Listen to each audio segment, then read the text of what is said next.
pwede kayong mag-add ng mga elements. Kumbaga, for example, dito, pwede kayong mag-add ng mga graphics. So, isi-search lang ninyo. For example, elements, gusto niyo lagyan ng, for example, free delivery. May mahanap kayo dito na ano na mga graphics. For example, ito. So, again, yung mga pro, may bayad. So, dito tayo sa walang bayad. Ito, for example, free delivery. So, pwede nyo siyang ilagay dyan. And then, pwede nyo siyang i-resize.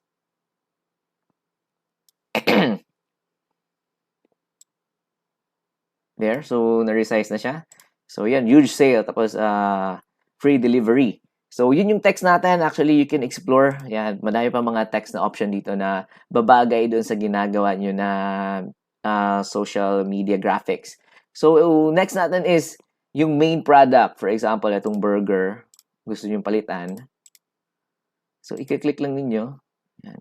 Yung iba kasi, nasa background kasi siya. So, dapat i-ano nyo kung i-point yung mouse nyo, ayan, kung saan yung image na yan. So, ito, for example, this one, pwede nyo i-delete. Ayan, delete na siya. Or,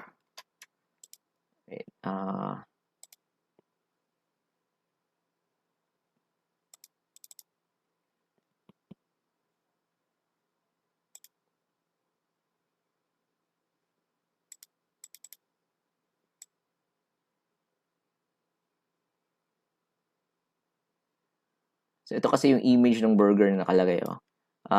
Kasali na yung kanyang black na photo sa likod. So, pwede nating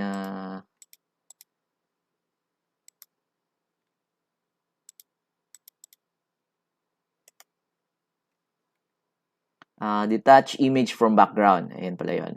Detach image from background. Ayan. So, natanggal na yung ano niya. So, hindi na siya yung background. So, i-delete natin siya. Ayan, delete. Ayan, okay. So, good. So, next is, lalagay na natin yung picture ng burger. So, if may pictures yung client ninyo, so, all you need to do is i-upload niyo yung mga pictures. Ayan, upload files. And then,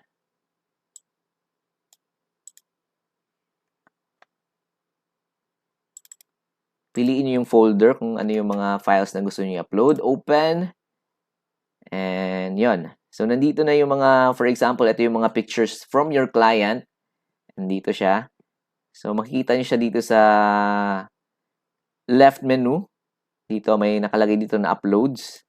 So, ito yung mga pictures and mga images and mga videos and audio na in-upload ninyo na gusto nyo ilagay dito sa inyong ginagawang project. So, for example, ito yung ilalagay nyo na picture. Ayan. So, you just have to ayan, i-ano lang ninyo, i-drag nyo lang, di ba? So, napakadali lang. For example, ito. And then, lalagyan nyo pa na ibang picture. For example, ito. May Coke. Ayan. So, pwede nyo i-resize. Ayan. Coke. And, yan. So, for example, okay na yan. And then, example lang naman to. So, pag walang picture yung client nyo, yun, yung sinabi natin kanina, pwede kayo sa pexels.com, may mga free doon na pictures. So, ayan. So, example, ano pa ba yung ilalagay natin dito is yung, for example, yung price nito. So, text ulit kayo. Example ito, subheading. Ayan. Introductory price, for example. Introductory price. And masyado siyang malaki. There. And then yung color niya, hindi siya mabasa. So, you can change it. Yan. Click nyo ulit. And then, there. Introductory price. Yan. Yung spelling pa yung price natin. So, ayan. Correct nyo lang yung spelling. Ayan. Introductory price. So, lalagay nyo, for example, heading naman yung price niya so that mas malaki yung wala siya. Again, example yan. For example, itong combo na ito is 125. So, type nyo lang 125 only. Ayan.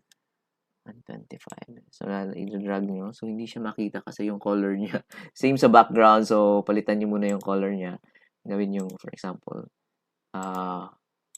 white lang yung color niya. Ayan. Click nyo. So, ganun lang. Be sure lang yung kasi minsan hindi siya nakiklik eh. Kaya hindi siya napapalitan yung color niya. Ayan. So, i-drag natin. Ayan. Ayan. There. So, yan. Introductory price. So, pwede nyo palakihin pa to. Ayan. 125 pesos. Ayan. And then, ano pa yung ilalagay ninyo? Yung number or yung social media account ng client ninyo. Ilalagay nyo dyan. At, for example, yung Mang Mugs Burger. Ayan. And then, yung number niya.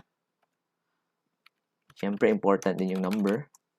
Ilalagay nyo. For example, 17, 1, 2, 3, 4, 5, 6, 7. So, ito yung cell number and ito yung social media account ng client niyo. So, pwede kayong maglagay ng icon. So, if may mga gusto kayong i-add na mga images, mga graphics, or anything, dito lang kayo sa elements, tapos sa search bar, i-type lang ninyo. For example, Facebook icon.